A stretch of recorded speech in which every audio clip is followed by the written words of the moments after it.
Hello student, welcome once again to English classes UP board. Student, जैसा कि आप जानते हैं कि अब प्री बोर्ड स्टार्ट होने वाले हैं और उसके बाद जल्दी ही बोर्ड एग्ज़ाम भी शुरू हो रहे हैं। तो आज हम इस वीडियो में important MCQ for high school board exam study कर रहे हैं। और आज की वीडियो में जो क्वेश्चंस हैं ये एमसीक्यू बेस्ड हैं और रिलेटेड हैं फर्स्ट फ्लाइट बुक से। यूपी बोर्ड में जो 70% सिलेबस दिया जाता है ये उसी में से दिए गए हैं। तो आज हम इस वीडियो के द्वारा इन क्वेश्चंस की प्रैक्टिस कर लेते हैं और यदि आपको ये आंसर नहीं आते तो आप जल्दी से इन्हें याद कर लीजिए, क्योंकि ये बहुत ज़्यादा इम्पॉर्टेंट हैं। आज की इस वीडियो में हम टोटल 55 क्वेश्चंस को स्टडी करेंगे जो मल्टीपल चॉइस क्वेश्चंस बेस्ड हैं। तो आपकी बहुत अच्छी तैयारी होगी, आपको इनको सॉल्व करने की प्रैक्टिस होगी। जिन क्वेश्चंस को आप नहीं जानते, आंसर्स नहीं पता, तो आज इस वीडियो के द्वारा आप उन्हें याद कर लीजिए, जिससे कि आपको अच्छे से अच्छे नंबर बोर्ड एग्जाम में और प्री बोर्ड एग्जाम में मिल सकें। फर्स्ट क्वेश्चन है, the post master was a dash amiable fellow. तो यहाँ डैश में इन चारों ऑप्शन में से एक आंसर यहाँ आना है और आंसर आप OMR शीट में फिल करेंगे सर्किल के द्वारा। इस क्वेश्चन का सही आंसर है फैट लिखना है। Post master was a fat amiable fellow.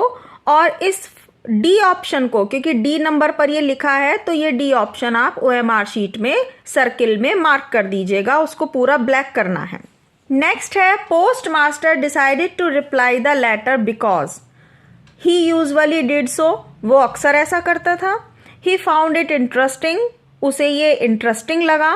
He did not want to shake the writer's faith, ये आंसर सही है। He did not want to shake the writer's faith, वह लेखक के उस लेटर लिखने वाले के विश्वास को तोड़ना नहीं चाहता था। He wanted to have some fun, नहीं, ऐसा नहीं था, वो मजाक नहीं लेना चाहता था, मनोरंजन नहीं करना चाहता था अपना। नेक्स्ट है number 3, then dash was sworn in as first deputy president. ये क्वेश्चन रिलेटेड है चैप्टर नंबर 2 नेल्सन मंडेला वाले चैप्टर से, और इसमें ऑप्शन सही है थाबो म्बेकी। पहले डेप्यूटी प्रेसिडेंट के रूप में जो शपथ ग्रहण करने वाले व्यक्ति थे वो थे थाबो म्बेकी। तो ये याद रखिएगा, थाबो म्बेकी फर्स्ट डेप्यूटी प्रेसिडेंट। नंबर 4 है, Mandela wanted dash for his country and his countryman. Answer is freedom. Justice, न्याय नहीं आएगा। लीडर्स नहीं, फ्रीडम। पैट्रियट्स होते हैं देशभक्त। मंडेला अपने कंट्रीमैन और अपनी कंट्री के लिए क्या चाहते थे? आज़ादी चाहते थे, freedom. Number 5 is the diary of a young girl is written in literary genre called. Diary of a young girl Anne Frank वाला चैप्टर है। तो ये कौन से तरीके में लिखा गया है? ये जर्नल है, ऑटोबायोग्राफी है, मेमोयर है या डायरी है? तो सही आंसर है डायरी। डायरी तो यहाँ खुद लिखा ही है, यहाँ से पता चल जाएगा कि उस यंग गर्ल ने अपनी जो बातें थी वो किस तरीके से लिखी थी, डायरी एंट्री के रूप में लिखी थी। नेक्स्ट है, our elders are often heard reminiscing about those good. ये क्वेश्चन लिया गया है baker from Goa. Glimpses of India के 3 पार्ट हैं। Chapter number 7 glimpses of India, उसके 3 पार्ट्स हैं। तो ये सबसे पहले पार्ट बेकर फ्रॉम गोवा से रिलेटेड क्वेश्चन है और इसमें कहा जा रहा है कि हमारे जो बड़े लोग थे वो अपनी पुरानी यादों में खो जाते थे और क्या कहते थे? Old Portuguese days. Happy Portuguese days गलत है। प्रॉस्परस ब्रिटिश रूल गलत है। होली क्रिश्चियन टाइम गलत है। ये आंसर सही है ओल्ड पोर्टुगीज डे, पुराने पुर्तगालियों के दिन। Next is number 7, Coorgi homes have a tradition of. Coorgi ये ग्लिम्स ऑफ इंडिया का फर्स्ट पार्ट था और ये कुर्ग वाला जो है ये सेकंड पार्ट है। तो कुर्ग से लिया गया है ये क्वेश्चन। कुर्गी जो लोग थे उनके घरों में कौन सी परंपरा थी? लव की, ऑनर सम्मान की, हॉस्पिटैलिटी अतिथि सत्कार की या एंटरटेनमेंट की। तो आप यहाँ से समझ ही रहे होंगे कि ये सही आंसर है हॉस्पिटैलिटी। हॉस्पिटैलिटी मीन्स अतिथि सत्कार। तो कुर्गी लोग अतिथि सत्कार करने की परंपरा रखते थे। Next is Valli wanted to ride on a bus. ये क्वेश्चन तो आपको जरूर आता होगा क्योंकि ये कहानी ही इतनी इंटरेस्टिंग थी। वल्ली की कहानी थी मैडम राइड्स द बस और उसका मेन कैरेक्टर है वल्ली। और वल्ली क्या चाहती थी, कहाँ सवारी करना चाहती थी, किस चीज में, बस में सवारी करना चाहती थी। Buddha asked Kisa Gotami to bring kind of drug, green herbs, a handful of mustard seed. Yes, ये आंसर सही है, handful of mustard seed. Buddha ने कीसा गौतमी को क्या लाने के लिए कहा था, हैंडफुल, मुट्ठी भर मस्टर्ड सीड, सरसों के बीज। Next is number 10, why did Lencho not show any surprise when he found the money in the letter. Lencho को जरा भी सरप्राइज नहीं हुआ लेटर में पैसे देखकर। क्यों नहीं हुआ? फेथ इन गॉड था, faith in postman, faith in post office staff, या कुछ भी नहीं, इनमें से कोई भी नहीं। आंसर है फेथ इन गॉड। उसे ईश्वर में इतना विश्वास था कि उसे लेटर में लिफाफे में पैसे देखकर भी सरप्राइज नहीं हुआ। नेक्स्ट है व्हाट मेड लेंचो एंग्री। किस बात ने लेंचो को नाराज कर दिया? फाइंडिंग लेस मनी, कम पैसा देखकर, कम पैसा प्राप्त करके, finding the envelope torn, envelope फटा हुआ था, खुला हुआ था, ये देखकर, thinking that the post office staff would have stolen the money. उसने ये सोचा कि पोस्ट ऑफिस के स्टाफ मेंबर ने ही पैसा चुरा लिया है। तो ये आंसर सही है। क्यों? क्योंकि उसे कम पैसे पे गुस्सा नहीं आया था। पैसा तो उसने कहा कि गॉड से ऐसी गलती नहीं हो सकती, ये जरूर स्टाफ मेंबर ने ही, पोस्ट ऑफिस एम्प्लॉयज ने ही पैसा चुरा लिया होगा। तो इस बात से गुस्सा आया और फिर तभी उसने लेटर में लिखा था कि नेक्स्ट टाइम जो 30 पीसोस मेरे पास नहीं पहुंचे हैं वो मुझे आप किसी और तरीके से भेजिएगा। पोस्ट ऑफिस एम्प्लॉयज तो बेईमान है, बंच ऑफ क्रूक्स हैं। तो ये आंसर सही है। नेक्स्ट है which party did Mandela join? African Democratic Party, African National Congress, African National Party, African Farmers Party. Answer है अफ्रीकन नेशनल कांग्रेस। इसे याद रखिएगा, ये बहुत ही इंपॉर्टेंट क्वेश्चन है। African National Congress. 13 number is at what age, किस उम्र में did Gautam Buddha left his palace? उन्होंने अपना महल छोड़ दिया। गौतम बुद्धा ने अपना महल छोड़ा था 25 वर्ष की आयु में। 25 ईयर्स के थे जब उन्होंने अपना महल छोड़ दिया। नेक्स्ट है how do you know that Coorgi families are proud of their bravery? आप कैसे जानते हैं कि कुर्गी परिवार के लोग अपनी बहादुरी पर गर्व करते हैं? Coorgi regiment is one of the most decorated in Indian army. Kurgis are posted on the high post in the Indian Army. Kurgis are in great number in the Indian Army. Kurgis have won many gallantry awards. अब पहले option में सही बात कही गई है। Coorgi regiment one of the most decorated in Indian army, कि भारतीय सेना में सबसे ज्यादा जो डेकोरेटेड रेजिमेंट है वो कुर्गी है। Next is what is Coorg famous for? Coorg नाम की जो जगह है वह किस चीज के लिए फेमस है? All of these. कॉफी के लिए भी फेमस है, रेन फॉरेस्ट के लिए भी फेमस है और स्पाइसेस, मसालों के लिए भी फेमस है। तो इनका सही ऑप्शन है number D, all of these. Number 16 is at what time did Valli return to her village by the same bus? वल्ली अपने घर, अपने गांव में उसी बस से कितने बजे लौटकर आ गई? Answer is 3:40 PM। यहाँ कंफ्यूजन हो जाता है इतने सारे टाइम को देखकर, लेकिन आप याद रखिएगा कि वल्ली अपने गांव कितने बजे उसी बस से वापस आई? 3:40 PM। Next is number 17, Buddha preached his first sermon at Banaras. Buddha ने अपना पहला सरमन, पहला उपदेश कहाँ पर दिया? बनारस में। Next number 18 is who wrote the poem? किसने लिखी कविता? तो आंसर देखकर, ये जो ऑप्शन देखकर आप समझ जाएंगे कि किसके बारे में कहा जा रहा है। इस सिलेबस में फर्स्ट फ्लाइट में जो पोयम लिखी थी वो एन फ्रैंक ने लिखी थी अपनी डायरी में, जब उसने बताया कि मिस्टर कीसिंग के दिए गए एस्से को उन्होंने, थर्ड जो एस्से था, एक पोयम के रूप में लिखा था। नेक्स्ट है, a man who takes away another man's freedom is a prisoner of hatred. एक व्यक्ति जो दूसरे व्यक्ति की आज़ादी छीन लेता है वो कैसा है? वो प्रिजनर है हेट्रेड का, नफरत का कैदी है। इन सारे ऑप्शन में सही ऑप्शन प्रिजनर को ही याद रखें आप।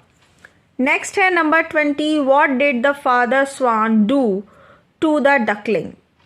फादर स्वान, ये फादर स्वान आया था एन फ्रैंक वाले चैप्टर में। एन फ्रैंक ने जब थर्ड पोयम लिखी थी, एस्से को थर्ड पोयम के रूप में लिखा था, तब उसने इस कहानी को प्रेजेंट किया था उस पोयम में। The father swan taught his duckling swimming. Father swan ने उसमें डकलिंग को, अपने बच्चों को स्विमिंग सिखाई थी। Father swan taught his duckling fishing. मछली पकड़ना सिखाया था फादर स्वान ने। Father swan bit his duckling to death. ये आंसर है सही। एन फ्रैंक ने उस कहानी में, उस कविता में ये बताया था कि फादर स्वान ने अपने बच्चों को चोंच मार मार कर उनको मार दिया था। नेक्स्ट है number 22, in dash the baker used to be a friend, companion and guide. Goa. Baker from Goa से लिया गया है ये क्वेश्चन, और इसका सही आंसर है गोवा, क्योंकि बेकर उसी चैप्टर में थे। और बेकर वाली ये लाइन कि बेकर फ्रेंड हुआ करते थे, कंपेनियन हुआ करते थे, गाइड होते थे, कहाँ पर? गोवा में। नेक्स्ट है number 23, what does the author mean by it was the site of a rainbow gathering of different colours. लेखक का क्या अर्थ है कि यह दृश्य इंद्रधनुष के इकट्ठे होते हुए रंगों के जैसा था। जैसे इंद्रधनुष में अलग अलग रंग एक जगह आ जाते हैं, तो ये दृश्य उसी के तरह था। ये लाइन कौन से लेसन से रिलेटेड है? ये लाइन रिलेटेड है नेल्सन मंडेला वाले लेसन से, a long walk to freedom. अब इस लाइन में ऑथर क्या कहना चाहते हैं, ऑथर का क्या मीनिंग है ऐसा कहने से? A rainbow could be seen in the sky above.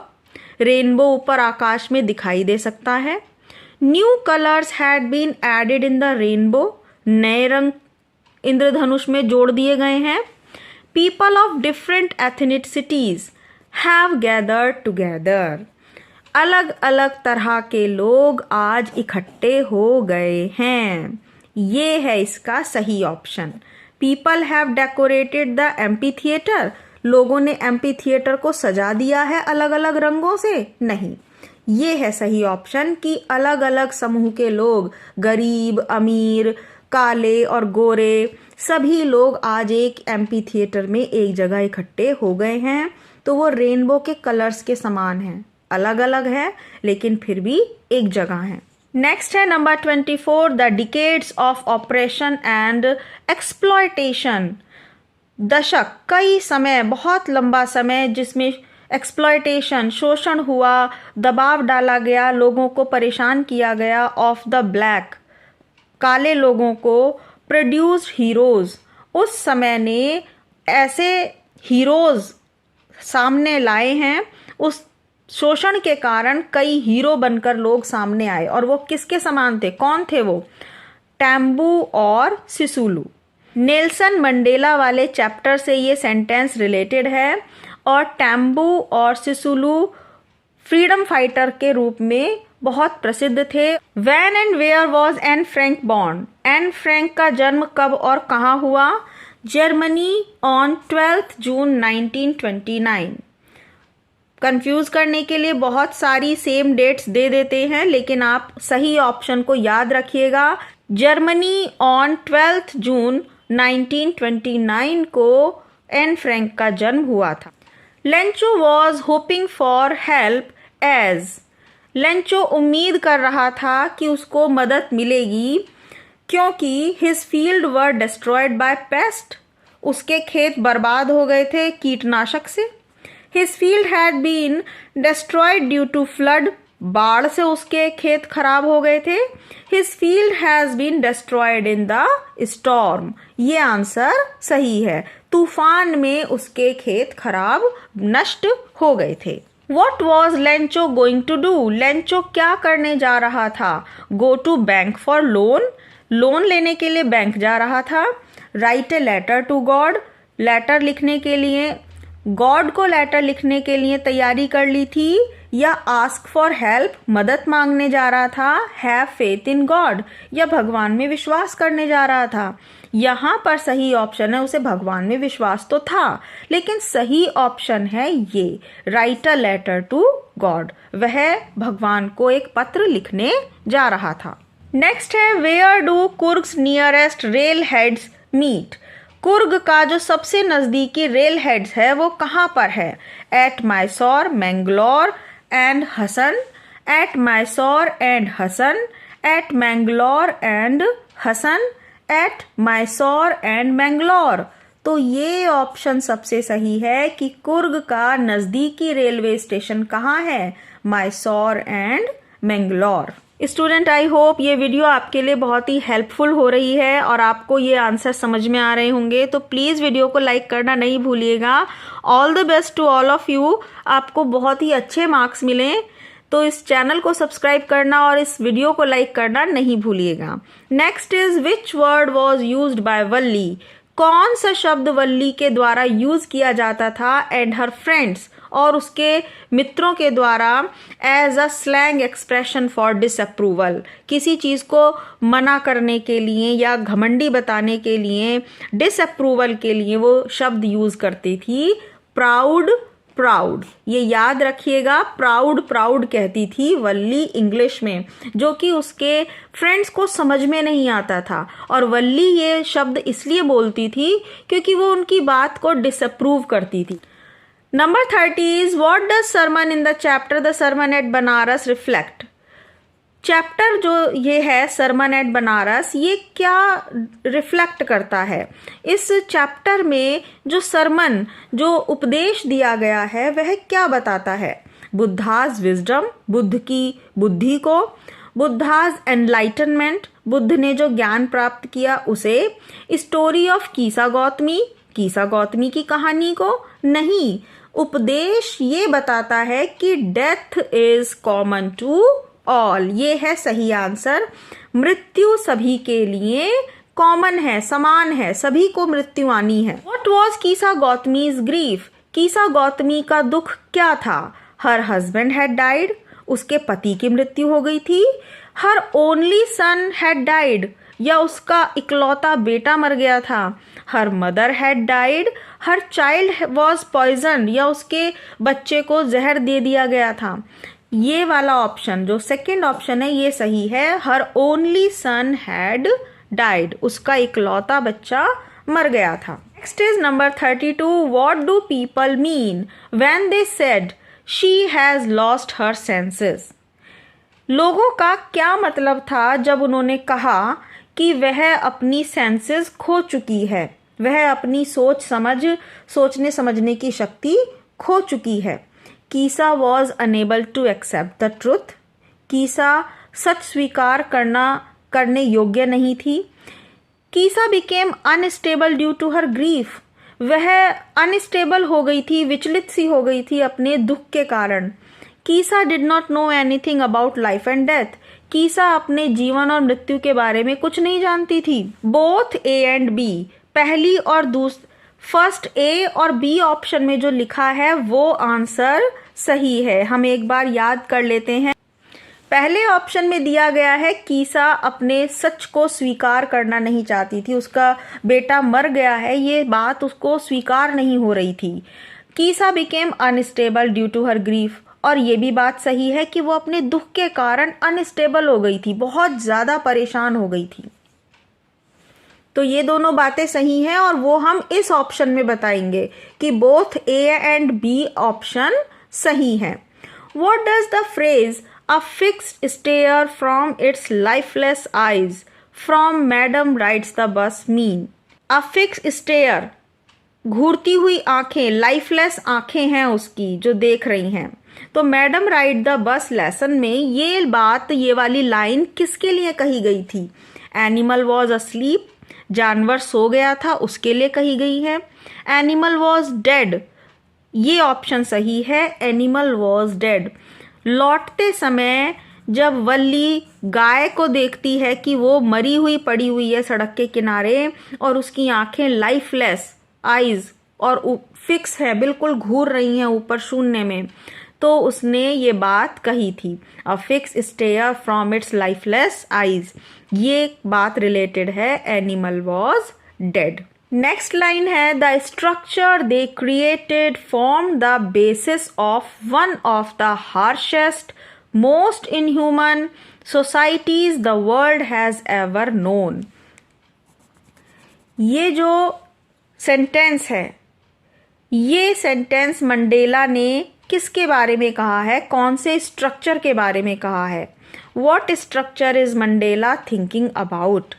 इस लाइन में उन्होंने कहा क्या है कि एक स्ट्रक्चर, एक संरचना बनी है, एक नियम बना दिया, दे क्रिएटेड, उन्होंने बनाया, form the basis of one of the harshest, और ये नियम कैसा था? सबसे ज्यादा कठोर नियमों में से एक। मोस्ट इनह्यूमन सोसाइटी, बिल्कुल मनुष्य के विपरीत समाज में से एक। वर्ल्ड हैज एवर नोन, जिसे संसार ने जाना। तो ये कौन सा नियम था जो इतना कठोर था, अमानवीय व्यवहार को दिखाता था? Racial domination against the black skinned. Racial domination का क्या मीनिंग है? एक जाति के द्वारा दूसरी जाति के लोगों पर हावी हो जाना, गोरे लोगों का काले लोगों पर हावी हो जाना, ये स्ट्रक्चर इसमें बताया जा रहा है। Racial denomination against the black skinned, काले लोगों पर दूसरे जाति के लोगों द्वारा हावी हो जाना, उन पर अधिकार जमा लेना। Why did Lencho ask the god not to send the money through mail? Lencho ने गॉड से बाकी पैसे को डाक से लाने के लिए, डाक से भेजने के लिए मना कर दिया। क्यों? He did not want to come to post office. क्या वो पोस्ट ऑफिस आना नहीं चाहता था? He thought the post office employees had stolen it. He thought the post office employees had stolen it. उसने सोचा कि ये पैसा जरूर पोस्ट ऑफिस एम्प्लॉयज ने चुरा लिया था। अब गॉड दोबारा पैसे भेजेंगे तो कहीं ये वो भी ना चुरा लें, इसीलिए उसने पोस्ट ऑफिस में पैसा भेजने के लिए मना कर दिया था। तो सही आंसर है, he thought the post office employees had stolen it. Lencho had written the letter to God. ये बहुत ही आसान है लेकिन important question है। Lencho had written the letter to God. The postman at the post office laughed because, डाकिया क्यों हंसा post office में? The letter was addressed to God. ये आंसर सही है क्योंकि उस लेटर पर लिखा था एड्रेस टू गॉड। ये देखकर वो हंसने लगा। नेक्स्ट है, where was Lencho's house situated? Lencho का घर कहाँ स्थित था? टॉप ऑफ अ हिल, पहाड़ की चोटी पर, top of a hill. According to Mandela, what is the greatest wealth of a nation? Mandela के अनुसार राष्ट्र की सबसे बड़ी संपत्ति, सबसे ज्यादा संपत्ति जिसे माना जाता है वो क्या है? पीपल, लोग। देश के लोग ही राष्ट्र की सबसे बड़ी संपत्ति हैं। Who is Anne's long awaited friend? Anne Frank की सबसे ज्यादा इंतजार कराने वाली दोस्त कौन थी? Her diary. मतलब ये कि एन को अपनी कौन सी फ्रेंड का बहुत लंबे समय से इंतजार था? उसकी डायरी का इंतजार था। जब उसको वो डायरी मिली तो उसने अपनी सारी बातें अपनी डायरी में एक फ्रेंड को कह दी। स्टूडेंट, आई होप आपने इस वीडियो को लाइक कर दिया होगा और चैनल को भी सब्सक्राइब कर लिया होगा यदि आप फर्स्ट टाइम यहाँ पर हैं और स्टडी कर रहे हैं आज इस वीडियो के द्वारा। और जल्दी ही नेक्स्ट वीडियो में हम फुटप्रिंट विदाउट फीट बुक से मल्टीपल चॉइस क्वेश्चन को स्टडी करेंगे, तो सब्सक्राइब करना ना भूलें। Next is, it's really getting bad now, it refers to. ये एक बहुत ही फेमस लाइन है और ये चैप्टर नंबर 1 लेंचो वाले लेसन से रिलेटेड है कि it is really getting bad now, अब वास्तव में बुरा होता जा रहा है। तो ये बात किस चीज़ के लिए कही गई थी? बारिश के लिए, सूरज की किरणों के लिए, धूल के तूफान के लिए, सैंड स्टॉर्म के लिए या हेल स्टॉर्म के लिए? तो आपको ये सही आंसर पता चल गया होगा, हेल स्टोन्स के लिए कही गई थी, ओलों के लिए। Lencho hoped it would pass quickly because, question में पूछा गया है कि लेंचो को उम्मीद थी कि यह जल्दी ही गुजर जाएगा, क्योंकि ripe corn would flourish more, ripe corn would be destroyed in it. अगर यह तूफान जल्दी नहीं जाता तो क्या होता? मक्का का खेत डिस्ट्रॉय हो जाता। तो उसको अंदाज़ा हो रहा था कि भाई ये तूफान अगर ये तूफान जल्दी से नहीं गया तो मेरी फसल सारी डिस्ट्रॉय हो जाएगी। What did Lencho think of the post office employees? Lencho ने पोस्ट ऑफिस एम्प्लॉयज़ के बारे में क्या सोचा था? उसने सोचा था कि ये सारे लोग बंच ऑफ क्रूक्स हैं, धोखेबाजों का झुंड है। What began Mandela's hunger for freedom? किस चीज़ ने मंडेला की भूख को बढ़ा दिया था आज़ादी के लिए? जो आज़ादी के लिए उनकी भूख थी उसे और बढ़ा दिया। The fact that it had already been taken away from him, his obligation towards people, his obligation towards family, he was born to fight. सही ऑप्शन है ये, his obligation towards people, अपने लोगों के प्रति उसकी जो जिम्मेदारी थी, रिस्पॉन्सिबिलिटी थी, उस चीज़ ने उसको आज़ादी की भूख के लिए जागृत कर दिया। Number 45 is who is the author of Coorg? Coorg chapter के राइटर कौन है? लोकेश एब्रॉल। स्टूडेंट, इसी क्वेश्चन की तरह से आप और भी लेसन का नाम और उनके राइटर, इस चीज़ को ज़रूर याद कर लें, क्योंकि किसी भी चैप्टर के राइटर को पूछा जा सकता है ऑप्शंस के द्वारा। How much money did Lencho ask for? कितने पैसे मंगाए थे लेंचो ने? 100 पीसोस। और देखिए स्टूडेंट, अभी तक आपको ये अंदाज़ा हो गया होगा कि चैप्टर नंबर 1 लेंचो वाला और चैप्टर नंबर 2 नेल्सन मंडेला, ये दोनों ही चैप्टर बहुत ज़्यादा इम्पॉर्टेंट हैं। इसके बाद जो इम्पॉर्टेंट चैप्टर है वो है एन फ्रैंक। तो आप इन तीनों चैप्टर्स को डीपली स्टडी कर लीजिएगा।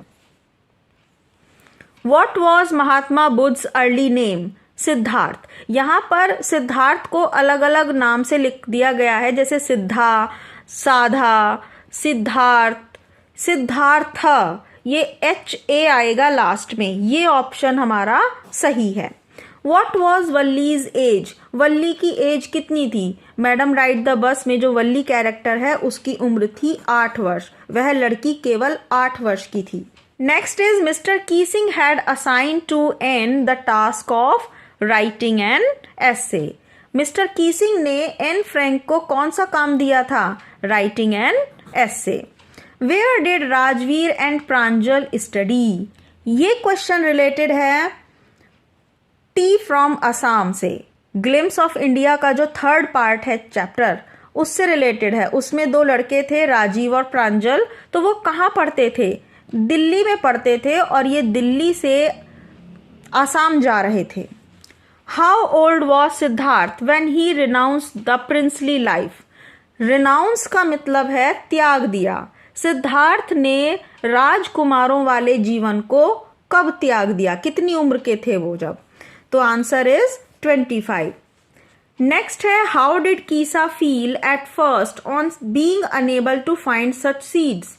कीसा गौतमी को कैसा लगा जब पहली बार उसे वो बीज नहीं मिले?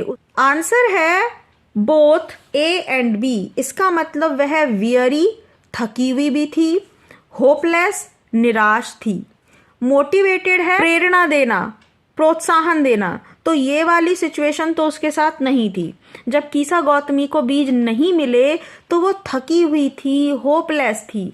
तो बिल्कुल सही आंसर है A और B, जिसमें इन दोनों के बारे में बताया गया है। तो आप अपनी OMR शीट में D वाले ऑप्शन पर मार्क कीजिएगा। नेक्स्ट है who is the author of the lesson?